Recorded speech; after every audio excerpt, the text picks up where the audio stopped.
رضیت باللہ ربا وبالاسلام دینا وبمحمد صلی اللہ علیہ وسلم نبیا ورسولا۔ اللہ اکبر، اللہ اکبر، اللہ اکبر، لبیک لبیک لبیک یا رسول اللہ صلی اللہ علیہ وسلم۔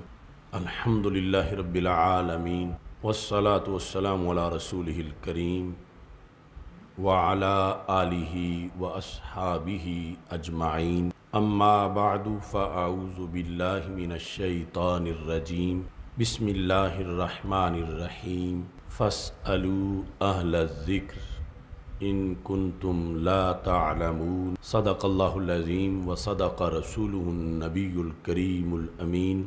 ان اللہ وملائکتہ یصلون علی النبی یا ایہا الذین آمنوا صلوا علیہ وسلموا تسلیما۔ الصلاۃ والسلام علیک یا سیدی یا رسول اللہ وعلی آلک واصحابک یا حبیب اللہ۔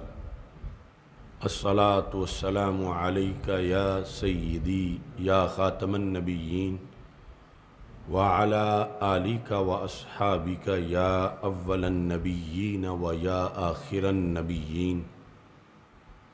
مولاي صل وسلم دائما ابدا علی حبیبک خیر الخلق کلہم، منزہ عن شریک فی محاسنہ فجوہر الحسن فیہ غیر منقاسم۔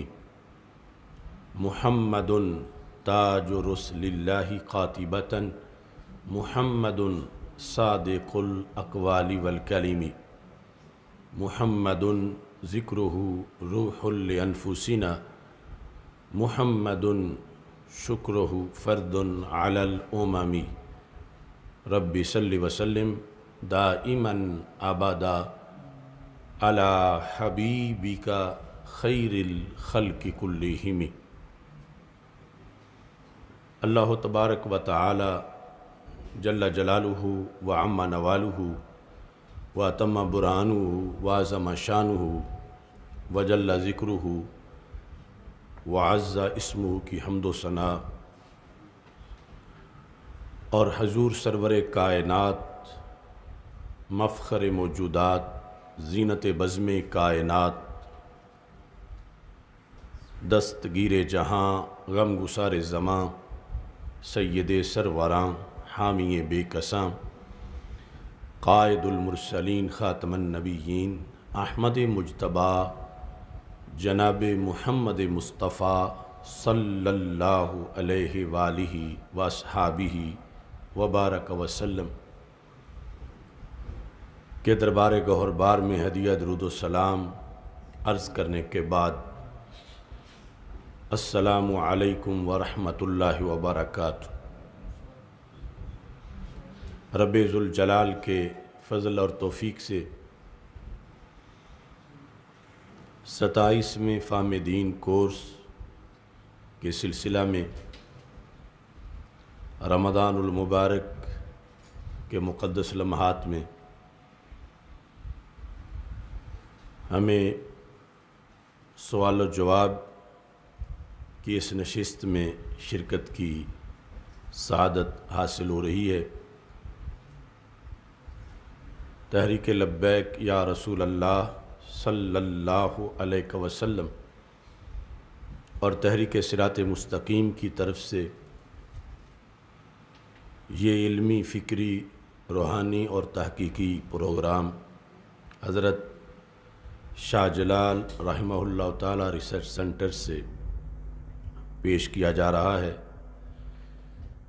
میری دعا ہے خالق کائنات جل جلالہ ہم سب کو قرآن و سنت کا فہم عطا فرمائے اور قرآن و سنت کے ابلاغ و تبلیغ اور اس پر عمل کی توفیق عطا فرمائے۔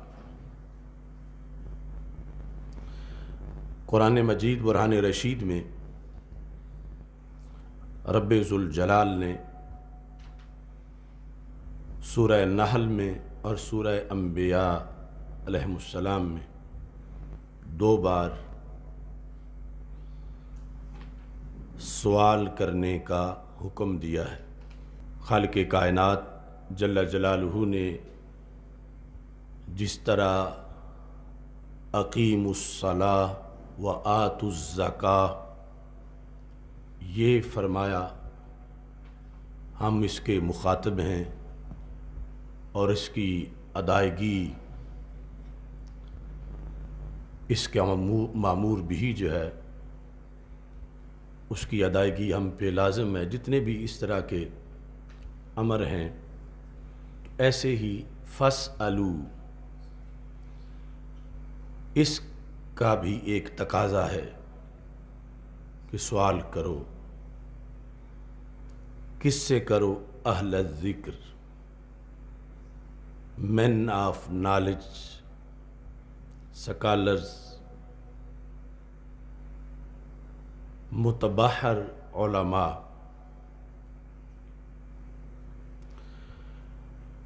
ان کنتم لا تعلمون، اگر تمہیں علم نہیں تو پھر تم پوچھو۔ سوال علم کا دروازہ کھولنے کی چابی ہے۔ سوال حکم خداوندی ہے، اور سوال کا جواب رب ذوالجلال کی طرف سے اور رسول اکرم صلی اللہ علیہ وسلم کی طرف سے اہل علم پر ایک فریضہ ہے۔ قرآن و سنت میں سوال و جواب کے آداب کے لحاظ سے بڑی تفصیلات موجود ہیں۔ آج کے اس پروگرام میں صرف تمہیدی طور پر چند باتیں عرض کر کے اس کے بعد ہمارے پیج پر جن حضرات کے سوالات واٹس ایپ کے ذریعے پہنچے ہیں وہ سوالات جو ہیں ان کے جوابات انشاءاللہ دیے جائیں گے۔ فاسألوا اہل الذکر، تو ہمیں اس میں یہ لذت بھی محسوس کرنی چاہیے کہ ہم اللہ کے ایک حکم پر عمل کرنے کے لیے بیٹھے ہیں۔ یعنی جن لوگوں نے سوال کیا ہے، اللہ کے حکم کو عملی جامہ پہناتے ہوئے کیا ہے، اس پر جیسے نماز روزے کی ادائیگی پر اجر و ثواب ہے، تو پھر سوال جو شرعی تقاضے کے مطابق ہے اس پر بھی اجر و ثواب ہے۔ علم کا سلسلہ سوال و جواب ہی سے آگے بڑھا۔ اگر دیکھا جائے تو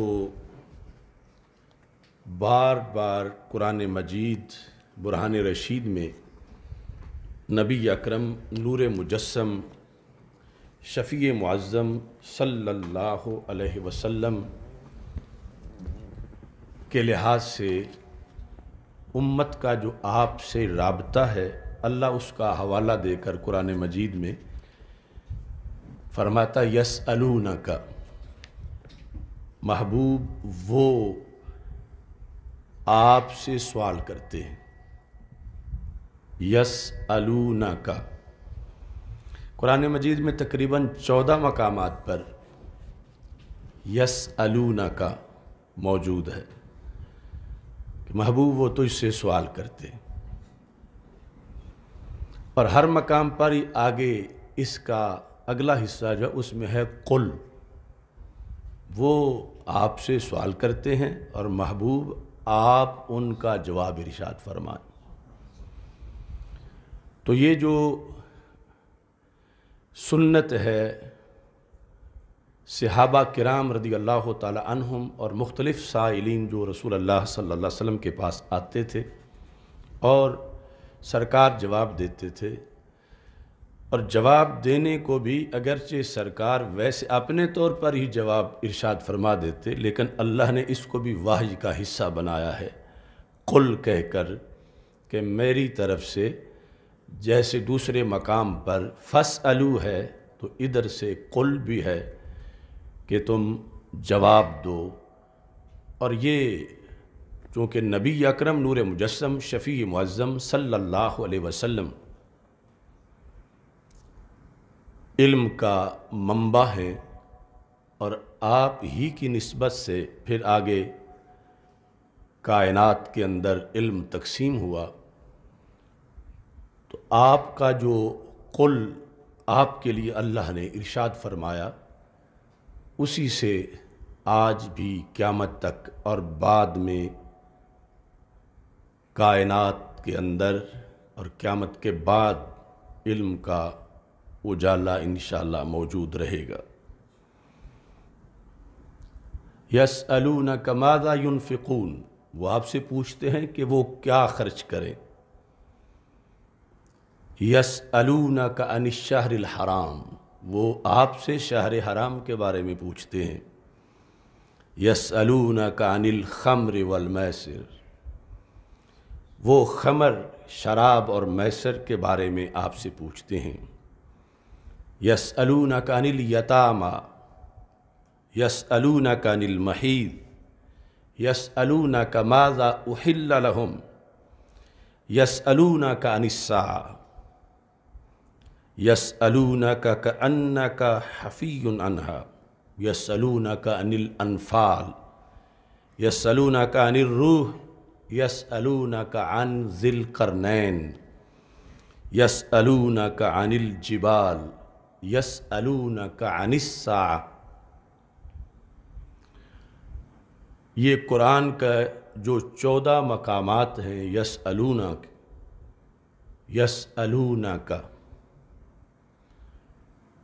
اس میں یعنی پوری کائنات کے موضوعات سمٹے ہوئے ہیں کہ ہمارے آقا صلی اللہ علیہ وسلم سے سوال کرنے والے صرف نماز روزے کا ہی سوال نہیں کرتے رہے، بلکہ کائنات کے ہر راز کے بارے میں، حقائق کے بارے میں، مختلف چھپی ہوئی چیزوں کے بارے میں، ماضی مستقبل حال کے بارے میں وہ سوالات کرتے رہے، اور نبی اکرم نور مجسم شفیع معظم صلی اللہ علیہ وسلم اللہ کی حکمت کے مطابق آگے اس کا جواب ارشاد فرماتے رہے۔ سوال نصف علم ہے،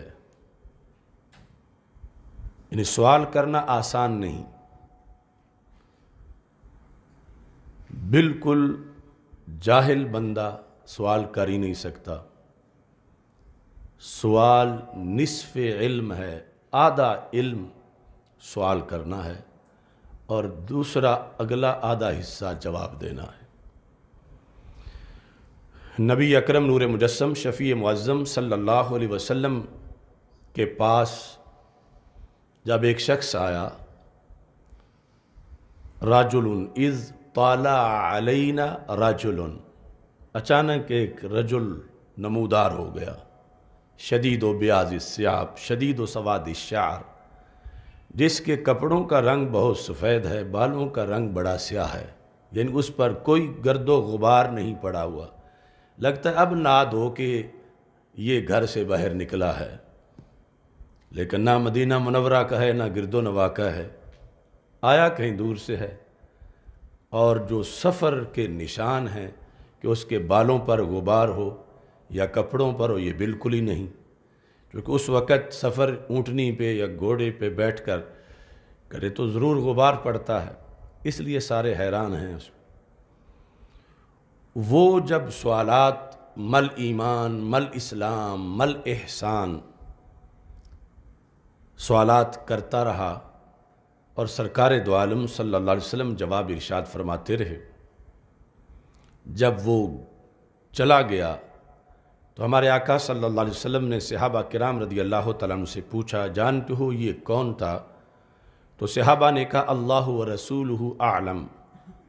فرمایا ذاک جبریل اتاکم یعلمکم دینکم، یہ جبریل تھے، تمہیں تمہارا دین سکھانے آئے تھے۔